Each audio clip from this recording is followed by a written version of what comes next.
Some parenting battles are so draining that you don't realize how costly they are until it's almost too late, and self-discipline is one of the biggest. But here's the question no one answers. How do you actually teach self-discipline without constant battles, lectures, or punishment? That's where a little-known approach from Scandinavia comes in, and why parents are calling it the Genius Norwegian Method for teaching kids self-discipline. Let's start with the part most of us never got a manual for, the chaos. The tantrums, the backtalk, the "I don't want to" when you're already late for work. It's easy to see all of that as proof that nothing is working.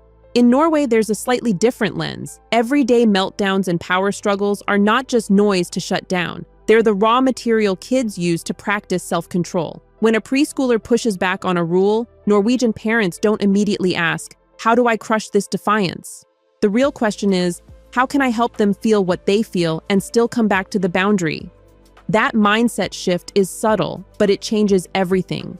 Instead of trying to raise a perfectly calm child, you're trying to raise a child who can come back from their own storm. Even the American Academy of Pediatrics points out that when discipline is mainly yelling or hitting, kids actually show more aggression and behavior problems over time, not less, so simply shutting down the chaos can backfire. You see this really clearly in how Norwegian parents handle emotions. There's a long line of research in Norway looking at what happens when parents meet feelings with curiosity instead of contempt. When adults help children name what's going on inside and stay close while the wave passes, those kids tend to calm more quickly, get better at solving conflicts, and feel safer coming to adults when something is wrong. In other words, self-discipline starts in the space where a feeling is taken seriously and then gently guided. It sounds like, "I see why you're upset," followed by, "And here's what still needs to happen." You're not letting them get away with it. You're teaching their brain, your feelings matter. Other people's safety and the rules still matter too.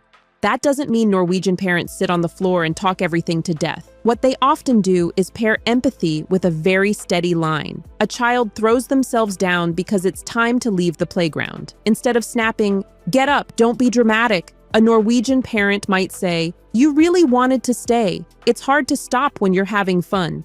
And then they still pick the child up or take their hand and walk to the bus. The feeling is acknowledged, but the plan doesn't change. Over time, that pairing, being seen plus still moving forward, is what becomes inner self-discipline. It's how kids learn, I can be furious and still put my shoes on. I can be disappointed and still finish my homework. Big picture reviews of parenting styles back this up. Approaches that combine warmth with firm boundaries, often called authoritative parenting, are linked to better self-regulation, stronger school performance, and healthier mental well-being than styles that are either harshly controlling or totally hands-off.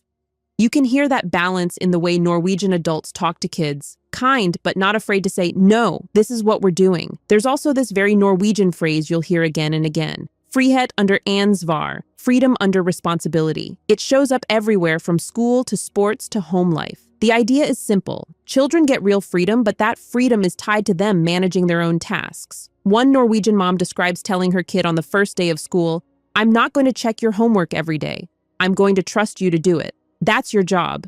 It sounds almost hands-off until you see what it's training. Instead of living in a world where adults constantly supervise, remind, and nag, the child grows up hearing, "This is your life. I trust you to handle it." That trust is the backbone of self-discipline. Psychology research has a name for this: autonomy support.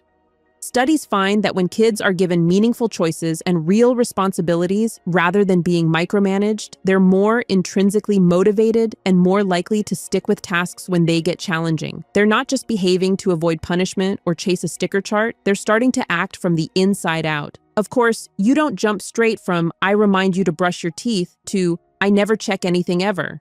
Norwegian parents usually build this in layers, small responsibilities first, long before the big ones. A preschooler might be trusted to put their own plate in the sink, hang up their coat, and pack their snack into their bag.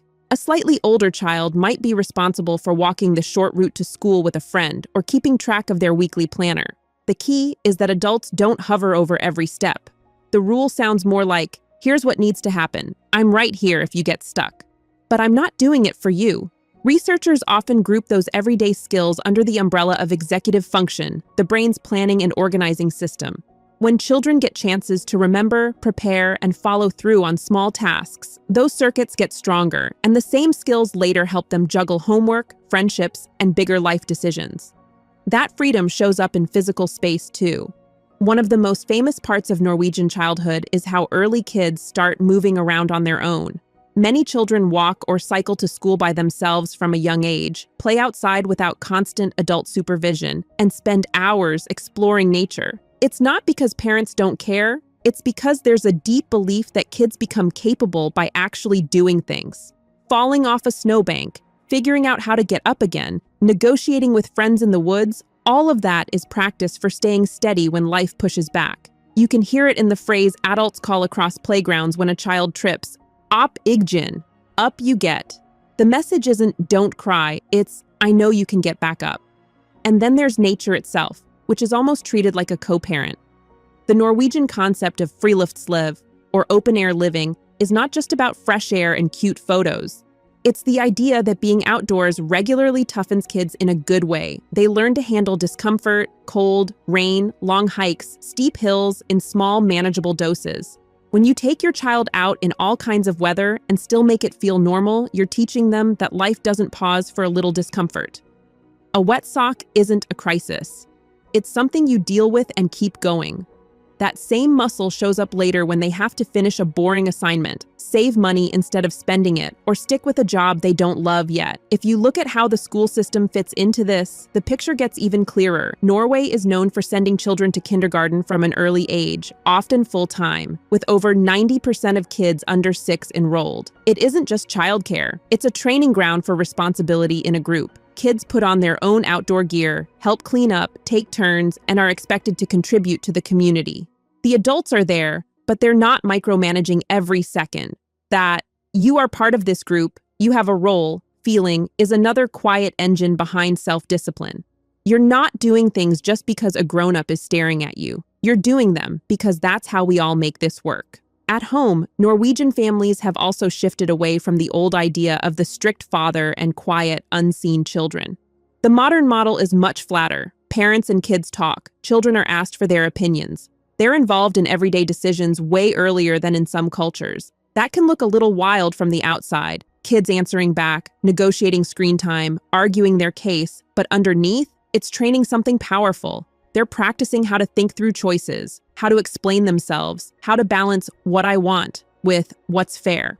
Self-discipline isn't just about following orders. It's about being able to make your own and live with the consequences. There's another big piece that Norwegian psychologists started emphasizing in the 1990s, empathy and norm internalization. Instead of do this because I said so, the focus became do this because it fits who you are and what we value. Parents are encouraged to talk through the why behind rules, not in a long lecture, but in short, honest conversations. We clean up our mess because someone else has to walk here. We tell the truth because it makes it easier to trust each other.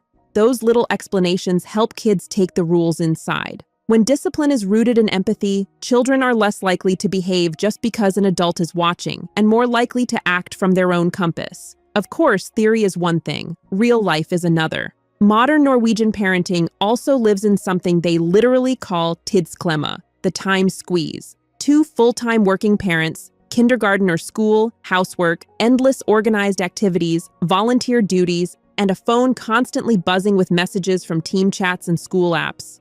In that world, it is very, very tempting to slide into doing everything for your child because it's faster. Pack the bag yourself, clean their room, drive them everywhere so you're not late. And if you're exhausted, it can feel impossible to pause and say, what could they be doing here instead of me? But that's exactly the question that separates raising a child who waits to be managed from a child who gradually manages themselves. Even in countries like Norway that score near the top of UNICEF child well-being rankings, plenty of parents report feeling constantly rushed and stretched thin, which makes it very tempting to just do everything for the kids. The stress is real, which is why the small, deliberate handoffs matter even more. Norwegian culture has been wrestling with this. Experts warn about becoming helicopter parents who hover and smooth every bump, curling parents who sweep every obstacle away like a curling stone on ice, or Sherpa parents who carry all the weight while the child just enjoys the view. The problem isn't love, It's that kids never get to feel the weight of responsibility in their own muscles. Self-discipline grows when adults step back just enough for kids to sweat a little. Not drown, just sweat. Remembering permission slips, getting their gym clothes ready, making a simple snack. These tiny jobs are like training sessions for the part of the brain that says, I can plan ahead. I can handle this. Temperament is still a huge factor. Norwegian experts are very clear on this. There is no one trendy parenting style that fits every child. Some kids are cautious and sensitive. Some are fiery and impulsive. Some are laid back to the point where you wonder if anything motivates them. The idea is not copy Norwegian parenting and all your problems disappear. It's more, notice who this child is, and then give them freedom and responsibility at the level they can carry.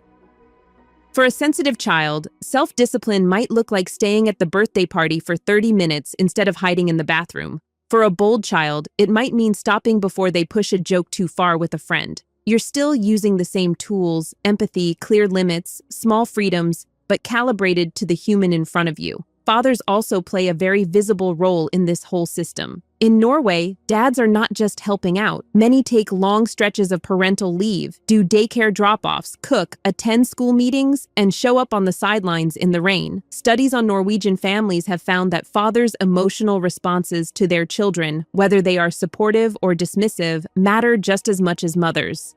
In practice, this means that when a father kneels down and says, I know you're angry, but you still can't hit your sister, he isn't just backing up mom. He's helping build the child's internal rule book.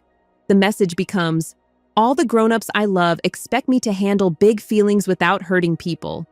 And then there's the village. Self-discipline in Norway is not just a family project, it's a community project. Preschools, schools, sports clubs, and even the welfare system all send a similar message. Children are capable, and they matter. Kids help clean their classroom. They help clear tables after team dinners. They join Dugnad, those volunteer days where families come together to clean or fix something for the community. It's not punishment. It's, this is what we do together. When a child grows up in that kind of environment, discipline isn't just what happens when I break a rule. It becomes how I show up for the people around me.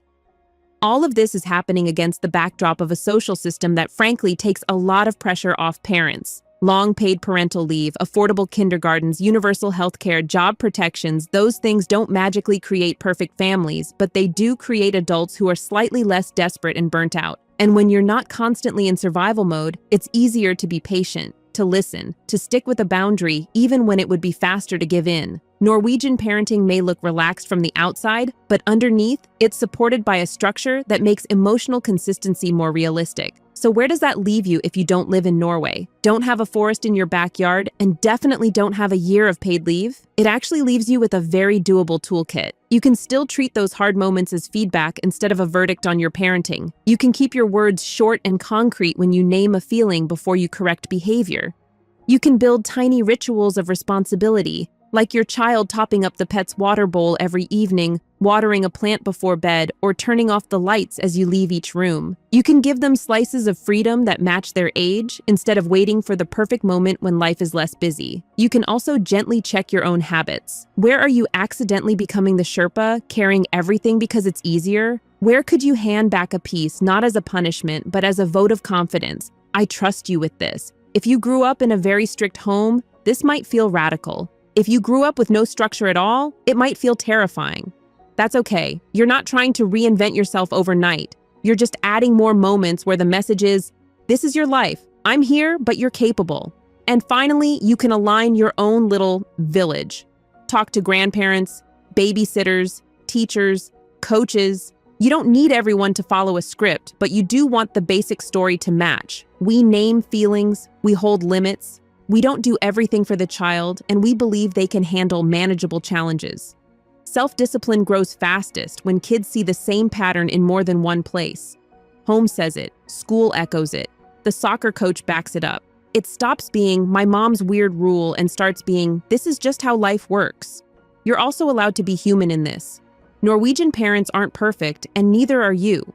You will overhelp sometimes. You will underreact sometimes. You'll lose your patience and do the exact thing you promised yourself you wouldn't. That doesn't erase the work. What matters is the long trend, not one bad afternoon. And even organizations like the AAP say it's the overall pattern that counts, not one perfect day. Every time you circle back, apologize, and try again with a little more empathy and a little more trust, you're modeling the very self-discipline you want your child to learn. The thing to remember is that self-discipline isn't a personality trait kids are born with or without. It's something that grows slowly in the space between freedom and responsibility. The Norwegian way just makes that space very visible. Clear boundaries, real choices, honest conversations, and a lot of everyday chances to try again. You don't need a new set of punishments or a complicated reward chart to copy that. You need a few more chances each day for your child to carry their own weight in a way that feels safe, meaningful, and just a little bit challenging.